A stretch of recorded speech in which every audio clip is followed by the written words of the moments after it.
Hello everyone, once again आज के दिन हम क्लास नंबर 4 आपके लिए लेकर आए हैं ग्रेविटेशन चैप्टर का। और आज हम ये देखेंगे कि फ्री फॉल क्या होता है और साथ में concept of mass and wait.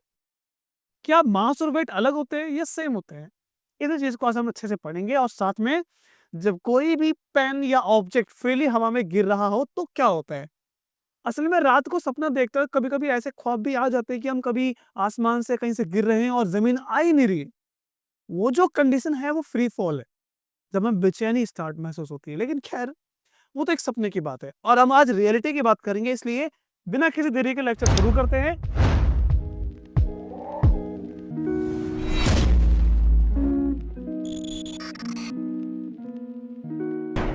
Lecture में सबसे पहला टॉपिक हमारे पास क्या है?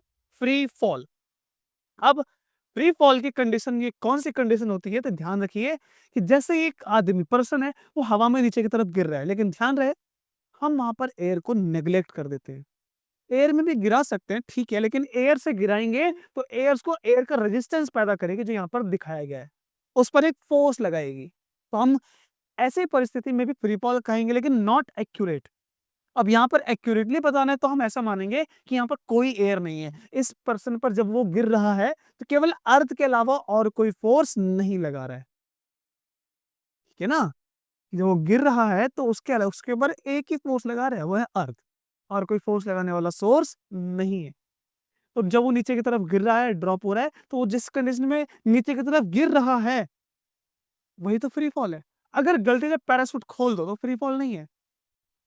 याद रखें आप, फ्री फॉल कब है? जब कोई और फोर्स ना लगे, ठीक है।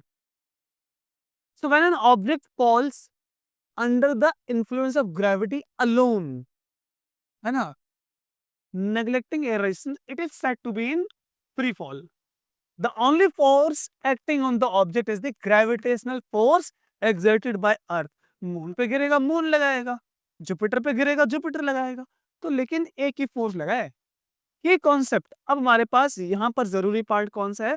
Number one, acceleration due to gravity. भाई बहुत सिंपल सी बात है कि कोई भी ऑब्जेक्ट एक्सेलरेट कब करता है? जब फोर्स लगाए।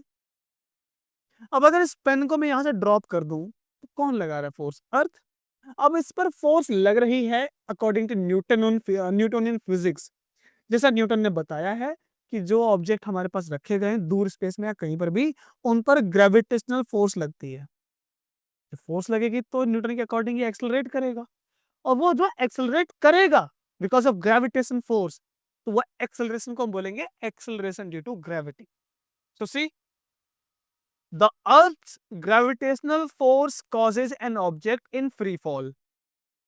भाई फ्री फॉल में करता है ऑब्जेक्ट, उस पर फोर्स लगे तो। और उसकी वजह से क्या होता है? To accelerate towards its centre. Centre की तरफ क्यों आता है? पर न्यूटन की फिजिक्स जो है वो केवल पॉइंट मास के लिए काम करती है। एक अर्थ है, उसका एक बहुत ज्यादा मास है, कहीं पर फैला हुआ है, कुछ यहाँ पर कुछ यहाँ पर कुछ यहाँ पर, फर्क नहीं पड़ता। उसके सेंटर की तरफ कितना मास है उससे फर्क पड़ता है। मतलब सेंटर की तरफ मास कितना है, क्या है क्या नहीं है, खैर छोड़ो। इस चीज को आप थोड़ी सी हायर क्लास में और देखोगे जब आप पढ़ोगे पॉइंट मास यानी सेंटर ऑफ ग्रेविटी। ठीक है, न्यूटन की फिजिक्स किस ऑब्जेक्ट के लिए काम करती है? क्या एक मैसिव ऑब्जेक्ट के लिए? नहीं। उस मैसिव ऑब्जेक्ट का कॉन्सेप्ट है सेंटर ऑफ मास। वहां पर उसके सेंटर ऑफ मास पर हम वहां से अप्लाई करते हैं। बहुत सिंपल सा एग्जांपल, भाई इस पेन को अगर मैं ऐसे पूरे हाथ पे लगा के उठा लूं, ऐसे फोर्स लगा के, तो मैंने इसको बोला कि भैया जैसे अभी मैं पूरी बॉडी पे फोर्स लगा रहा हूँ, यही इफेक्ट मैं तब भी पैदा कर सकता हूँ जब इसके मैं सेंटर पे फोर्स लगाऊं। सेंटर पे फोर्स लगाऊं तो भी ये उठ जाएगा। क्या ये ऐसे करके तो भी उठाए, तो सेंटर पे हम कैलकुलेट कर रहे हैं, क्या वो बात की बात है। सो ऑब्जेक्ट सेंटर की तरफ एक्सेलरेट करता है and this acceleration is called acceleration due to gravity. Now the value of g is approximately equal to 9.8 metre per second square. Metre per second square किसके लिए होता है? एक्सेलरेशन के लिए। तो इसलिए जब ऑब्जेक्ट गिर रहा है तो उसको एक्सेलरेट कर रहा है। लेकिन ये एक्सेलरेशन जो ऑब्जेक्ट कर रहा है, सबसे इंपॉर्टेंट बात क्या है भाई? It is independent of the object's mass. यानी ऑब्जेक्ट हल्का है या भारी है उस पर डिपेंड नहीं करता है, केवल किस पे करता है? अर्थ के मास पर। इसके लिए एक्सप्रेशन क्या है? इसके लिए फॉर्मूला है g equals G M by R square. ठीक है, हम आर क्या ले रही है? अर्थ की रेडियस। बहुत सिंपल, देखो जरा समझो। एम क्या है? अर्थ का मास, ठीक है ना। यहाँ से हमने ये सरफेस है अर्थ की जहाँ हम रहते हैं, एक ऑब्जेक्ट को यहाँ तक उठा दिया, ठीक है ना। अब अर्थ की रेडियस कितनी है? अर्थ की रेडियस है 6400 किलोमीटर। उसके सामने हमने ऑब्जेक्ट को, भाई सोचो कि 6400 किलोमीटर के आगे मीटर में लगाओगे तो इतना बन जाएगा। हमने ऑब्जेक्ट को 10 मीटर के ऊपर ले गए। अब बताओ इसमें ये नंबर जोड़ोगे, कितनी शर्म वाली बात है भाई। कुछ ऐड हो गया, कुछ पता भी चलेगा? नहीं पता चलेगा ना। इसलिए जब ऑब्जेक्ट को हम यहाँ पर ले जाते हैं, कुछ हाइट h पर, हम वो हाइट कैलकुलेट नहीं करते हैं, हम उसको नेग्लेक्ट कर देते हैं। हम केवल कौन सा पार्ट लेते हैं? सेंटर से अर्थ की सरफेस पर, ये लेते हैं r। लेकिन अगर हम प्रिसाइजली बोले तो r में r प्लस एक्स यानी r प्लस एच भी जोड़ देना चाहिए, तब वो बन जाएगी g की वैल्यू। लेकिन अभी हम वो नहीं, नेगलेक्ट करते हैं। हम यहाँ पे लिखते हैं आर। आर क्या है? Radius of the earth. M क्या है? अर्थ का मास। तो ऑब्जेक्ट अपने मास से इंडिपेंडेंट होता है उसकी एक्सेलरेशन ड्यू टू ग्रेविटी के लिए। तो ये जी की वैल्यू ऑब्जेक्ट के मास पर डिपेंड नहीं करती है, इसलिए इसकी वैल्यू किस पर डिपेंड करती है? अर्थ के मास पर, ठीक है ना, अर्थ के मास पर। और अर्थ का मास कभी बदलेगा नहीं, चाहे मैं इसको गिराऊं, चाहे भारी ऑब्जेक्ट गिराऊं, चाहे मैं कुछ भी गिराऊं, ठीक है ना, मैं कुछ भी गिराऊं, जी की वैल्यू नहीं बदलेगी, ये वैल्यू हमेशा कांस्टेंट रहेगी, ठीक है। अभी वो कब कब बदलती है जी की वैल्यू, बात की बात है। लेकिन अगर हम ऑब्जेक्ट सिंपली गिराएं एक छोटे से स्केल पर तो उसकी वैल्यू सेम रहेगी। बाकी जी की वैल्यू किस पे डिपेंड करती है? अर्थ के रोटेशन पर, अर्थ किस शेप पर, हम अर्थ के किस किनारे पर हैं उस पर भी डिपेंड करती है। लेकिन फॉर कन्वीनियंस अभी हम क्या बोल रहे हैं भाई, जी की वैल्यू एक छोटे सिंपल एक स्मॉल स्केल पर, ठीक है ना, वो फिक्स है। इसलिए इसको ए ना लिखकर हम क्या लिखते हैं? जी। जी क्यों? क्योंकि फिक्स है, कांस्टेंट है। ए मतलब क्या है? वेरिएबल, कभी 5, कभी 2, कभी 3 मीटर पर सेकंड स्क्वायर, कभी 4 मीटर पर सेकंड स्क्वायर। तो वेरिएबल के लिए हम यूज नहीं करेंगे, जी करेंगे। अब यहाँ पर क्या है भाई कि देखो ना भाई, सिंपल सी बात है कि जी की वैल्यू मास से इंडिपेंडेंट है, that's why it has the same acceleration due to gravity. अब same acceleration due to gravity होने की वजह से ऑब्जेक्ट हल्का हो चाहे भारी हो, दोनों के दोनों सेम रेट से गिरते हैं। यहां से गिरने स्टार्ट हुए और गिरते गिरते गिरते गिरते दोनों सेम तरीके से गिर रहे हैं। लेकिन कॉमन सेंस कहता है कि पहले भारी वाले को गिर जाना चाहिए, उसका मास ज्यादा है। लेकिन जी की वैल्यू कहती है वो तो ऑब्जेक्ट के मास पर डिपेंड नहीं करती। अगर ये वैल्यू ऑब्जेक्ट के मास पर डिपेंड नहीं करती, इसलिए दो ऑब्जेक्ट सेम रेट से गिरते हैं, हम ये एग्जाम में लिखते हैं अगर क्वेश्चन आए तो। लेकिन न्यूटन ने इसका कुछ और रीजन बताया, इनर्शिया। वो इनर्शिया वाला कॉन्सेप्ट क्या है, अगर जानना हो तो कमेंट बॉक्स में कमेंट करें, उसके अलग पार्ट बनाएंगे। खैर, सो हाँ, एयर रेजिस्टेंस नहीं होना चाहिए भाई जब गिराएंगे तो, क्योंकि एयर अपनी अगर फोर्स लगाएगी तो वहां पर उन्हें दिक्कत आ जाएगी। भारी वाला ऑब्जेक्ट पहले गिरेगा, हल्का वाला लेट गिरेगा, याद रहे। क्यों ऐसा होता है? क्योंकि वहां पर ना असल में ऐसा होता है कि भाई एक ऑब्जेक्ट नीचे गिर रहा है, अर्थ उस पर फोर्स लगा रही है, एयर एयर उसको ऊपर धकेल रही है, ग्रेविटी नीचे, एयर ऊपर। तो यहां से ना दोनों बैलेंस होते होते होते होते जो एक्सेलरेशन है वो खत्म हो जाता है एक टाइम पर। लेकिन भारी वाले ऑब्जेक्ट का एक्सेलरेशन बाद में खत्म होता है, तो वो स्पीड में नीचे की तरफ आता है। खैर, वो बात की बात है। तो एयर का रेजिस्टेंस ना हो, दोनों ऑब्जेक्ट कैसे करेंगे भाई? Fall with the same acceleration, याद रहे। नेक्स्ट, अब हमारे पास क्या है कि दो ऑब्जेक्ट सेम रेट से क्यों गिरते हैं? अभी हमने इसका जवाब बताया, क्यों गिरते हैं, क्योंकि जी की वैल्यू मास पर डिपेंड नहीं करती है, ठीक है। नो, अब इसके लिए गैलीलियो ने एक फेमस एक्सपेरिमेंट किया कि जो लीसा की मीनार है, पीसा है लीसा, मैं बोल रहा नाम। यहाँ से गैलीलियो ने खड़े होकर दो ऑब्जेक्ट गिराए और देखा कि दोनों ऑब्जेक्ट सेम रेट से गिरते हैं, हल्का और भारी दोनों। एक फेमस एक्सपेरिमेंट है ये, ठीक है ना। अच्छा, खैर, एक और चीज है कि Apollo 15 astronauts dropped a hammer and a feather on the moon. Moon पर एयर तो नहीं है ना, इसलिए मून पर हम फेदर को गिरा सकते हैं, लेकिन अर्थ पे गिराओगे तो दिक्कत हो जाएगी। फेदर पे फोर्स लगेगी, वो तैर तैर के ऐसे फ्लोट करते हुए गिरेगा बाद में। मून पे गिराया, ठीक है, they found they hit the ground simultaneously, दोनों एक साथ ग्राउंड पे टकराते हैं क्योंकि मून पे एयर नहीं है। ये ना, ये फेमस डेमोन्स्ट्रेशन है जो की गई थी पहले। अब हमारे पास आता है एक नया टॉपिक जो है concept of mass and weight. किसी ऑब्जेक्ट का मास क्या बताता है? कि उसके अंदर कितना मैटर प्रेजेंट है, जैसे एटम्स की बात कर रहे हैं, ठीक है ना। और ये एक स्केलर क्वांटिटी है, इसमें मैग्नीट्यूड होता है कि 5 किलो, 10 किलो, 15 किलो, डायरेक्शन का कोई मतलब नहीं है। इसकी ऐसा यूनिट क्या होता है? किलोग्राम। साथ में it remains constant everywhere in the universe. भाई अगर 5 किलो का ऑब्जेक्ट मैं अर्थ पे ले जाऊँ, मून पे ले जाऊँ, चाँद मैं कहीं पर भी ले जाऊँ, दूर किसी और गैलेक्सी में, वो मास नहीं बदलेगा, ठीक है ना? हम अभी E इक्वल्स mc स्क्वायर नहीं पढ़ रहे हैं, न्यूटोनियन फिजिक्स पढ़ रहे हैं, तो याद रहे इट रिमेन्स कांस्टेंट एवरीवेयर, हर जगह कांस्टेंट होता है। साथ में it is measured using a beam balance और एन इलेक्ट्रॉन बैलेंस। अब इलेक्ट्रॉनिक बैलेंस, बीम बैलेंस क्या होता है? ऑब्जेक्ट के मास को नापने के लिए, एटम, इलेक्ट्रॉन, इन सब के मास को, एटम के मास को नापने के लिए। खैर वो बात की बात है, ये हमारे पार्ट का जरूरी पार्ट नहीं है, बट फिर भी इंफॉर्मेशन के लिए लिख दिया, क्या पता एमसीक्यू में आ जाए।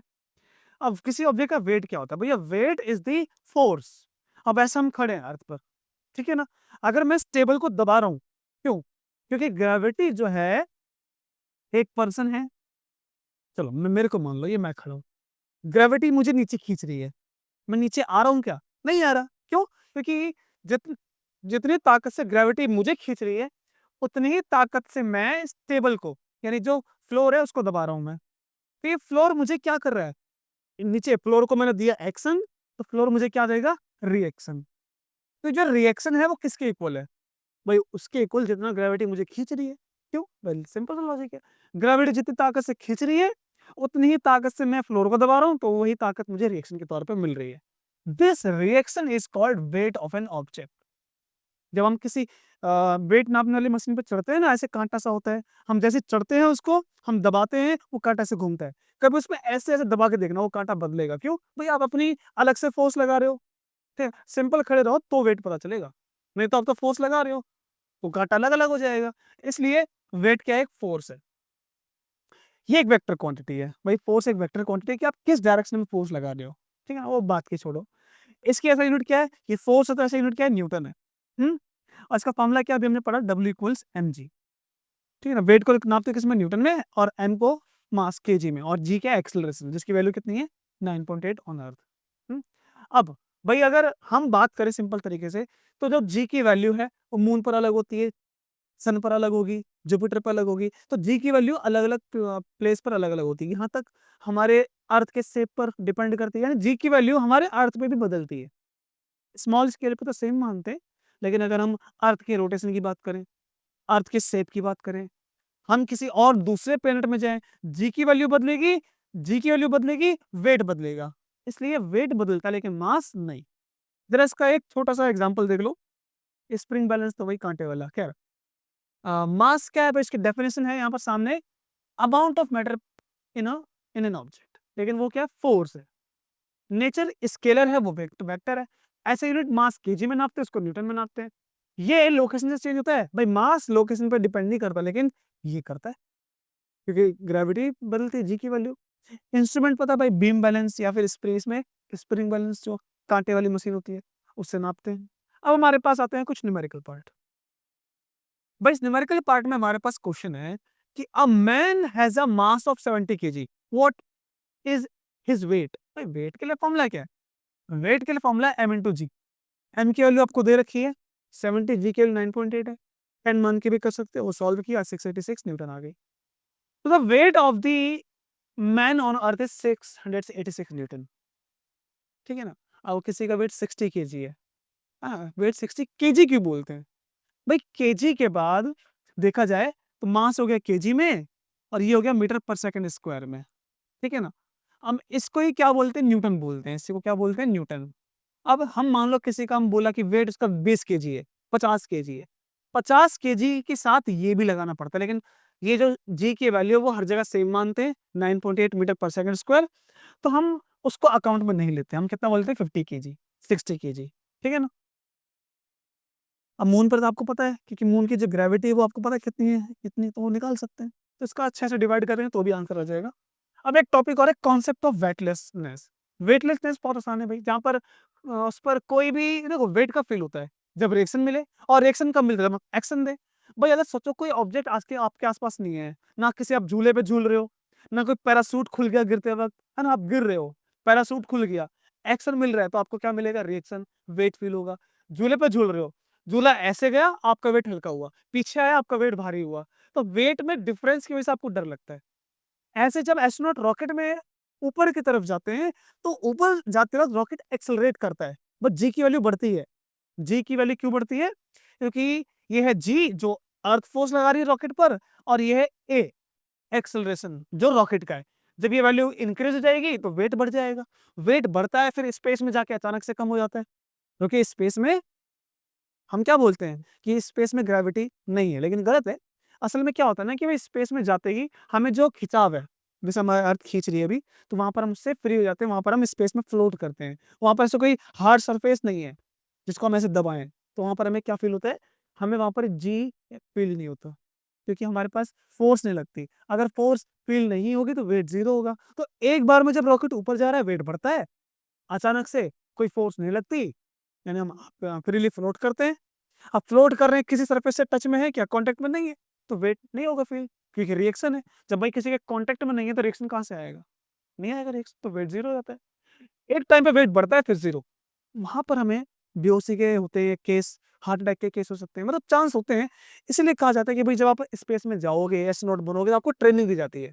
झूले पे झूलते डर इसी वजह से लगता है, लेकिन आपका ब्लड प्रेशर वहां पर चेंज होता रहता है कंटिन्यू। खैर, तो वेटलेसनेस कब होता है, तो आंसर है कि जब हम इन स्पेस और inside a freely falling lift, एक लिफ्ट है वो कट गई, तार तार कट गई, हम हवा में आ जाएंगे लिफ्ट के अंदर। ऐसे भाई लिफ्ट थी, ठीक है ना, हम अभी ऐसे खड़े हुए, लिफ्ट नीचे की तरफ आ रही है, हम मजे से आ रहे हैं, लेकिन जैसे लिफ्ट की तार कट जाएगी, वो लिफ्ट फ्री फॉलिंग की स्टेट में आ जाएगी, तो हम जो है ना, वो लिफ्ट के अंदर हम हवा में आ जाएंगे ऐसे, क्योंकि लिफ्ट और हमारा एक्सेलरेशन सेम हो जाएगा। लिफ्ट भी जिस रेट से, अब देखो भाई, लिफ्ट जो नीचे गिर रही है फ्रीली गिर रही है जी से, ठीक है, जी से गिर रही है, पहले आराम से जा रही थी। पहले क्या था, पहले हमारे जी की वैल्यू 9.8 थी, वो ज्यादा, लिफ्ट के एक्सेलरेशन की वैल्यू कम थी, कितनी, 5 करके, है ना, आराम से आ रही 5 की एक्सेलरेशन, टक टक टक करके नीचे, हमारी जी ज्यादा, तो हम टच रहेंगे। लेकिन जैसे दोनों बराबर हो जाएंगे तो हम हवा में आ जाएंगे, सिंपल, ठीक है ना। तो ये चीज हमारे पास वेटलेसनेस है, जहां पर हमें क्या होता है भाई, वेट जीरो फील होता है, ध्यान रहे, ठीक है ना। तो ये हमारे पास आज के बहुत सारे अच्छे अच्छे कॉन्सेप्ट थे। मैं उम्मीद करता हूँ कि आपने इसको ध्यान से पढ़ा होगा, समझा होगा। फिर भी कोई डाउट है तो आप कमेंट बॉक्स में लिखिए। चलिए मिलते हैं अगले क्लास में, आज के लिए धन्यवाद।